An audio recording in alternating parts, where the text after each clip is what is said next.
Okay, now the next area we'll be looking at is selling.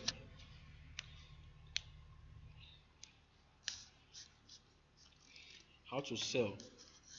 Now we've done a lot of setup, and all the things we'll be doing now will be resting on this initial setup that we did before.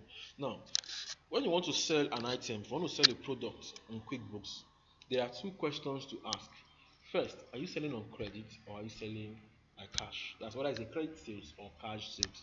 The way you treat your credit sale is different from the way you treat your cash sale.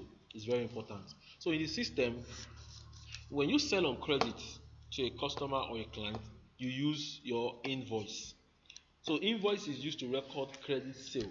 When you sell by cash, you use create receipts. What I mean is that if a customer or a client requests for a certain quantity of our product or of our crude oil, I'll say, oh, I need 20 barrels of crude oil. Now the question is, are they paying cash immediately or are they intending to pay at a future date? If they are paying immediately, you use sales receipts. So sales receipt is for instant receipts. While invoice is when they promise to pay at a later date. Maybe they say, oh, I'll pay you by 20th of December 2017. Which means you sold it on credit. So if you're doing the first scenario, which is sales on credit, you go to your invoice. You go to create invoice. When you go to create invoice, now what you are telling the system now is that this particular sale is a credit sale. That means I'm selling on credit. Now on this section you will see customer. This is where you select your customer. So assuming you're selling to XYZ Limited, who is a dollar customer, all you need to do is select XYZ Limited. Like I said, when you select the customer in dollar, that is you are telling the system that this particular sale is a foreign currency sale. So when you select XYZ Limited, you can remember when we did our initial setup. I say when you are setting up a customer, you need to know the currency that the customer paid you with. So if it's a customer that sells to you in dollars, by the time you select that customer, automatically the invoice will change to US dollars. So when you select XYZ here, you will see now that our invoice has changed to dollars, which means any amount we quote will be in dollars. And the system will multiply that dollar value by the current exchange rate. So if I'm selling to XYZ Limited and here I'm selling crude oil, all I need to do is select crude oil. Now you can see our unit of measure here. Our unit of measure is per barrel. Then here we'll enter the quantity. Assuming it's 10 barrel we are selling, you select 10. So what is the price? You know, I said initially that sometimes the sales price varies. So it's good you leave the sales price at 0. Then it's at the point of creating invoice, that's where you now enter the price. So here, assuming we are selling to this particular customer and we're selling in dollars. So if our crude oil is $35 per barrel, you enter 35. So whatever price you have quoted here is in dollars. So system will multiply 35 times 10. That will give you $350. And you can see the naira equivalent of that dollars, which is 107,450. That's at exchange rate of 305. So that means $350 multiplied by 307 will give us 107,450. So this is very, very important. So you need to know how to be able to create invoice for credit transaction, and there is no other way to do it than this method that I just explained now. First, you select the customer. Second, you select the item you're selling to that customer. Third, you enter the quantity. You enter the quantity you're selling. Then you now enter the rates per item. How much are you selling one barrel? So if one barrel is $35, $35 times $10 will give us $350. Any question? So you enter the naira component or dollar component, is it? You don't. If you, from account, let me explain. The customer is a dollar customer. You understand? This is it. For setting the customer is US dollar. That means you select this drop down, this arrow here, under customer. You select the arrow here. If you select the arrow here, you see the customer. When you select the customer, system will pick the currency. That this is at the setup we did initially. As I said, that everything you will do will rely on or will depend on the setup you did initially. And if your setup is not correct, your transaction will not be correct. You understand? So our setup is saying that XYZ is a dollar customer. So we've entered US dollar. Anytime we create an invoice and we select that customer, automatically the invoice currency will be in dollars. So for selecting XYZ, my invoice is now in dollars. Then I have the exchange rate. This is where I will enter the exchange rate here. So if the exchange rate has changed, I can come here to enter it. Maybe exchange rate is 310. Once I enter 310, the whole value will change. So that is how to update your exchange rate. Then here I'm selling 10 barrels and one barrel is $35. So here, just look at what I'm doing. You will understand it. It's very important. Now here you see this is an invoice. I created an invoice. First thing, you select the customer. When you select the customer, the second thing, you will select the item you're selling. Yeah. The third is you enter the quantity of item you're selling. The fourth is you enter the price per unit. Because it's a dollar customer, that means we are going to quote the price in dollars. So here our price per unit is $35. So you enter 35 here. $35 times $10 will give us $350. So $350 multiplied by exchange rate of 310 will give you the naira equivalent. You can see USD naira. This is telling you what the amount is in dollars. Then to now tell you what the amount will be if the customer pay you in naira. This is it. Now this transaction can lead to exchange rate gain or loss. How? I am selling to a customer at 310 naira. That means I'm expecting the customer to pay me 108,500. What if at the time the customer is paying me, exchange rate now fell to, like, let's say 300 naira? That means I've lost 10 naira. You understand? I am expecting the customer to pay me 108,500. That means when dollar 108,500. When dollar was 310 per naira. Now if dollar falls to 300, by the time you multiply 300 by 350, it will be less than this amount. So that means the difference is an exchange rate loss. But if at the time of payment exchange rate increase to 315, I've made a profit. So here I will come here, I will click save and close. If I save this transaction here, now saving this transaction now means that XYZ customer is owing me. Why is he owing me? Because I used invoice. He didn't pay immediately. So the next stage you now look at is when you say to a customer on credit, what is remaining? What's the next thing? You're expecting the customer to pay you. So you don't even need accounting knowledge to know whether the customer will pay you or not, because you know ordinarily, even to the normal person that sells business out there, when I buy credit from you, you are owing me. So that means the system should be able to report to me that this customer is owing me. So if I go to my report and I check customers and receivable, customer balance summary, you will see XYZ owing me 108,500. You can see that these are the opening balance that I did before. Now the transaction that I'm now entering now is updating that balance. So as I'm creating more invoices like that, that is how the system will be updating this report. So this is telling me now that XYZ is limited is owing me 108,500 naira. Now the next stage is, look at this arrow. Let me show you a simple way to understand the system. Look at this arrow here. These arrows are not there for fancy. They are not designed. They are there to guide you. We call them workflow. When you create an invoice here, see what the system is pointing you to. You can see. Where is it pointing to? That tells you the next thing to do when you sell on credit. When you sell on credit, I'm expecting the customer to pay me. When you receive payment, where else is it taking us to? Record deposit. That means you have sold to you on credit. Tomorrow I'm expecting you to come and pay me. When you pay me, I'll take the money to the bank. Because this is a normal workflow. So it's not there as a design. It's there to guide you on what to do when you enter a transaction. You have entered an invoice. Now you'll be asking, oh, what's the next thing to do? I don't know what to do. Just follow the arrow here. It will guide you.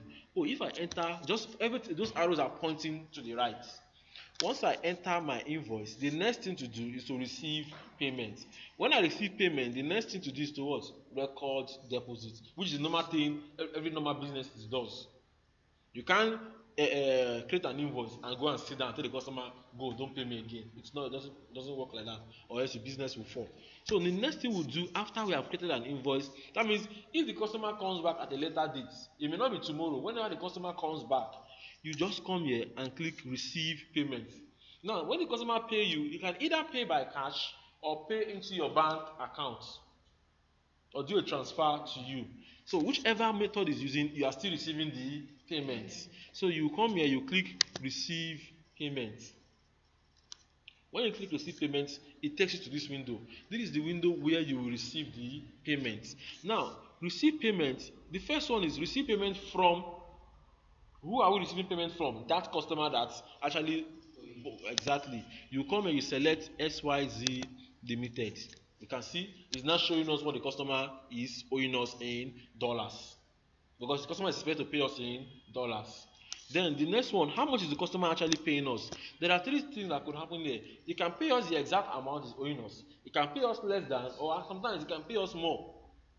So let's pick the scenario where he's paying us the exact amount first. You come here, you enter 350, which means the customer paid us $350. Which date? You select the date that payment was made. Now if the customer is giving us check, you enter the check number here as the reference. So you enter the check number here. So payment method, you tick check. You can see if you tick it to show green. If your payment method is not here, you can click here to add new payment method. Let's say it was a credit transfer. You enter credit transfer or bank transfer depending on the method. You click OK here. So when you come here, you see credit transfer, you select it. You can see credit transfer. So whichever method the person is using, if it's credit debit card, you select. If it's cash, you select. So here you click check. Now the customer has paid us check. Now at the point of payment, this is where the exchange rate gain or loss will come in. You remember when we created that invoice, $1 equals to 310 naira. Let's now say when the customer is paying us, $1 is now 320 naira. So we'll come here, exchange rates will now be 320. You can see reason why, even if I don't enter it here, if I go to that exchange rate to go and update the rate, it will still appear here. So if I come here and enter the exchange of 320, what the system will now do is that it will now multiply 350 by 320. You will now see that we are receiving more than we are expecting, which means we've made a profit. So that's where exchange rate comes in. Difference between what the customer is supposed to pay us and what the customer is actually paying us is our exchange rate profit, because our exchange rate has increased from 310 to 320. So that's where you have it here. So if you're done, you click save and close. Then click save and close. Then after receiving payment, you can see the system is already showing us a sign. This sign means that there is amount that needs to be deposited. Anytime you see a sign, a red sign on record deposit, it's telling you that there is an amount that is yet to be deposited into the bank. It could be that, oh, you still have a pending check with you. You've received the check, but you're yet to take the check to the bank. It will alert you with this red sign. Oh, we've received cash, but you're yet to take the cash to the bank. It will alert you here. So anytime you see a red sign here, it means that you have received payment and you are yet to pay that money to the bank. So here you come here, you enter record deposit. When you click record deposit, that payment will pop up automatically. You can see the way it appears. Let's do that again. I'll cancel this window. You can see when you come here, just click record deposit. Look at what will happen. You can see automatically it will pop up. What it's telling us is that we have $350. Yes. So you click OK. Now an advice is that before you record deposit, don't just say because I've given you check, then I will come and record it. That will be wrong. Always wait for the person to have gone to the bank to paying that check and come back with a deposit slip before you can enter it here. So this system, you don't have to be faster and say, oh, because I've given the person check, let me record it. Or maybe because I've given you cash, let me know. You have to be sure that that cash has been paid into the bank. If it's a check, we know check doesn't clear immediately. But so long as he has given you an evidence to show that there was a deposit, then you can go on to record that payment here. So if you record without waiting to know that that will not be right, though it doesn't have any major effect, because at the end of the day, if you record deposit, your bank account balance will increase, but in actual sense, as your bank account increase, no. So you need to wait for your actual bank to have exactly before you can enter it. Yeah, that's the whole essence of that. Because tomorrow the person could come back and say, I couldn't get a bus and all that, but you have already recorded deposits. Be bounced back, exactly. So you tick here. So this is where you tick. Ticking this place now, you are now telling the system that this is the amount. Sometimes you can have several amounts. It may not be one. You can receive several payments. You will see them appear here. All you need to do is select the one you want to pay into the bank. Now there's another scenario that I'm going to explain here again. The scenario is, but that will be when the customer gives you cash. There are some businesses that will tell me, what if the customer brings in cash and let me say cash of 100,000 naira, and the accountant say go and pay 80 into the bank and let's keep 20 for office expenses. How do you record that here? Which is a very real life scenario. So we'll treat that after this. You come here, you click OK. Once you click OK, it has transferred that check to this section here. You can see check number, payment method, and amount. Now, which bank are we paying it into? You now select, definitely you pay a dollar check into a dollar account. So here you come to deposit to, you select your dollar account. So let's assume it's USD Diamond Bank. You select Diamond Bank here. When you select Diamond Bank, you see currency is in US dollar. At times, if it's a physical dollar that was given to you and you want to pay that dollar into your naira account, maybe you ask them, please go and change this money from maybe you do the change and all that, and pay the money to your naira account. You can come here and select naira. You select naira account, then the currency will now be in naira. So what the system do is that it will now multiply the dollar value by the exchange rate. So the naira equivalent will pay into your naira account. So it's still possible that a foreign customer can pay you into your naira account with dollar equivalent. So we need to say no, we want the dollar direct. So but here is we are using dollar direct. So we come here, we select US dollar. So in case of that now, instead of US dollar, you want Naira. Then this deposit will now be a naira account. So here you click save and close. You have saved and closed it. Now let's confirm whether that transaction is correct. If that money has actually entered our bank. Now after that we will go to banking section, but let's just go there and confirm whether the entry is correct. Diamond Bank. Okay. Now this is the statement of account in QuickBooks. This is how to check your bank statement in QuickBooks. You can see this is the opening balance in Diamond Bank of 1 million. Then this is a deposit of $350. You can see the balance here and all that. So you are correct. So because we want to be sure that this 350 was recorded. Now, if this man has paid us this 350, that means if you check our debtors report, his name shouldn't be there again because he has paid us. So to confirm that, you go to report, customer balance summary. You will see now that we no longer have XYZ Limited because he has finished paying us. Assuming he paid us half, 300, and you enter the actual amount that was paid as 300, what will appear here will be 50 as the outstanding balance. Yes. So any question on that? So in case of the customer, like you would like to say that in case of customer paying you less than what he's owing, you will enter the actual amount below to you. Yes. Let's pick a customer that's owing us. Okay, look at this customer now. This customer is owing us 3 million naira. That's one of the opening balance. Now this customer paid us 1 million naira. And the payment method is cash. We select cash. You can see the balance remaining here as 2 million. Because it's paying us 1 million out of 3 million. Now, the next thing is to do what?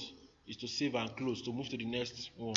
When we save and close, you will see now we have record deposit reading in red, meaning that we need to record that money.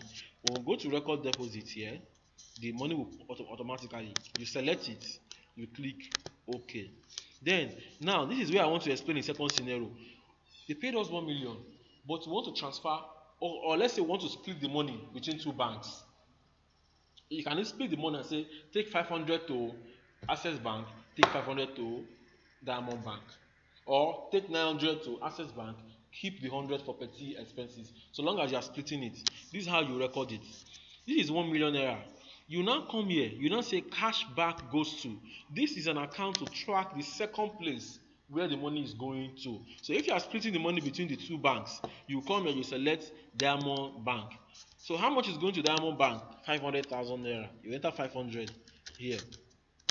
What it means is that 500 will be deducted from this 1 million. So 500 will go to Diamond Bank, 500 will go to Access Bank. Yes. This memo is just this one being deposited into, then you now have cashback amount 500,000 naira. So here you are splitting this money into two. It's not necessary that it must be equal. Go back to just record the bank 500 is going. Yes, leave the other one. It will reduce it. Yes. Okay, let's use 300 so that we'll see how it will show. So 300 is going to Diamond Bank. That means 700 should go to Access Bank. So let's save and close. Let's now see how it will appear. Banking, use register. Access Bank is this. You can see Access Bank 700 appearing here. If I close it and check Diamond Bank, you can see Diamond Bank 300. You can see how it's splitting the money. 700 to Access Bank, 300 to Diamond Bank. So that's how you split cash. But this can only happen if you have the physical cash. So any question on sales? Like I said, this is sale on credit. Talking about keeping some money like maybe you don't want to take all of Up it to the bank. Okay, office expenses like petty cash. Okay, let's choose that. If I go to receive payment, the same customer that was owing before, you can see the balance now is 2 million naira. So let's assume we're receiving 500,000 naira.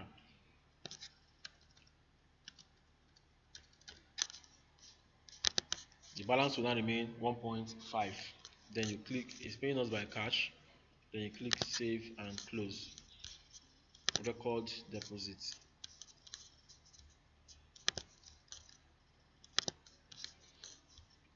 So here you now select cash back goes to. Where the second place the money is going to? Your petty cash. But if you look at this, I've not added petty cash. Now in QuickBooks, when you have a list of banks to select or list of items to select, and the item you want to select is not there, you don't need to close this window. Just click add new. So when I click add new, it automatically brings up a new window. So here I will now enter petty cash. Is in naira, leave it. Now if I have money already in my petty cash, I can come here. That means in addition to the money that I want to add to it, I already have one on ground. So I'll come here as the opening balance, I'll add 100,000 naira. Maybe that's what I have on hand. Ending balance. Okay. Yes. Then I'll click OK. Then you click save and close. So you can see now that I have set up my petty cash. So I don't need to set up petty cash again. You can see it's already added. So without closing this window, I can set up petty cash immediately. Then how much am I adding to petty cash? Let's say it's 50,000 naira. We want that 50. So which means 450 will go to Access Bank, then 50 will go to petty cash. Then I'll come here and click save and close. To confirm that, if I go to banking, use register, Access Bank, you can see Access Bank is 450. Then when I close this and go to petty cash to see how much I have, petty cash should be 150.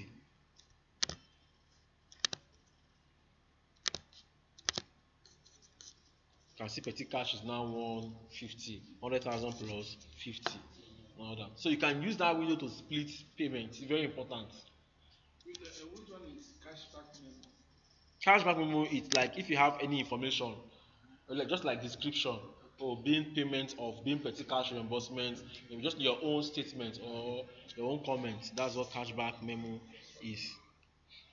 Now, a very important part of sale again, apart from the invoice, is your cash sale. You see that invoice is used for credit sale while sales receipt is used for cash sale. Cash sale means that the customer is paying while he's making that purchase. So there's no need of saying, oh, I'll pay you later. Cash is already received. Then you come here, you go to create sales receipt. So sales receipt is for cash sales. Here you select the customer. Assuming we have Dangote PLC coming to buy from us, you select Dangote PLC directly from here. Now the item, what is he buying? He's buying crude. We'll select crude here. How many barrels is he buying? We'll enter 5 here. Quantity 5. The rate, price could change like I told you. So you enter the rate at which you are selling. So if it's 39, you enter 39 here. So 39 times 5 will give us this amount here. You understand? But this amount is in naira. You understand? So which means you need to know the naira value. So let's use like 6,000 naira. Because you need to know the price in dollar and the price in naira. So this is 30,000 naira here. So let me increase this to like 50. So this is 300,000 naira. Now this is a sales by cash. It's not owing us. So you see the difference between the sales receipt and invoice. On invoice, you still need to receive payments. But on sales receipt, you have already received payment already. What are you supposed to do? Take the money to the bank. Now, when you click save and close here, now from this arrangement, you see that sales receipt is coming after received payments. You can see sales receipt is coming after receipt payment. What that means is that you don't have to receive payment again, because by creating sales receipt, payment was received. You understand? So what you need to do next is to go to record deposit direct. So it's different from invoice. When you create an invoice, you need to receive payment and go to the bank. But when you sell by cash, you receive payment immediately. So the next thing is to go to the bank and pay in the money. That's why this one is showing red automatically. So if I click this, the window will pop up. Then you click 300, click OK, then you select your bank. So if it's Access Bank savings account, you select savings account. Then you click save and close. So sales is very, very straightforward. You can see how our entries are dependent on the setup we did yesterday. There's no how you can make a sale if you have not added your customer. If I come here now, sale, and I select this amount now, I'm intentionally leaving this open. No, I'm not selecting anything. And I come here, enter 6,000, and I click save and close. Here. Wait, let me go back here.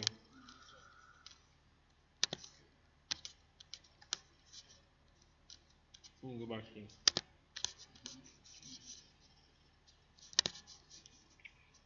Now, let me explain something again. Some supermarkets, they have people they call walking customer. You know, there's some people that they don't like their name to be written on receipts. And all that. It's a supermarket that sells to general to sell to everybody. That's where you can use that sales receipt. So you can enter sales receipt without the customer name, but you can't enter invoice without the customer name. Do you know why? If I'm selling on credit, I don't have the customer name. How can I chase my money back? But some customer will just come in and say, take cash and let me go. So you can create a general name for working. So you may not really need to enter his name for that. So if you're using sales receipts, you can enter the transaction without the name of the customer. But if you're using invoice, you cannot. You must have the customer name. Because you can't sell to someone you don't know. It's not possible.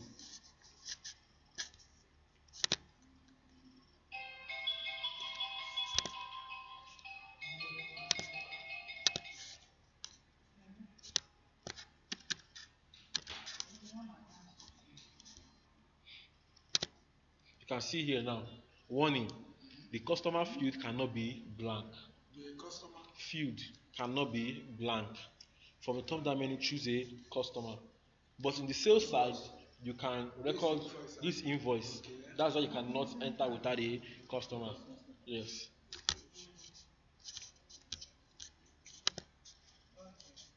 Until I select a customer, then I click save and close.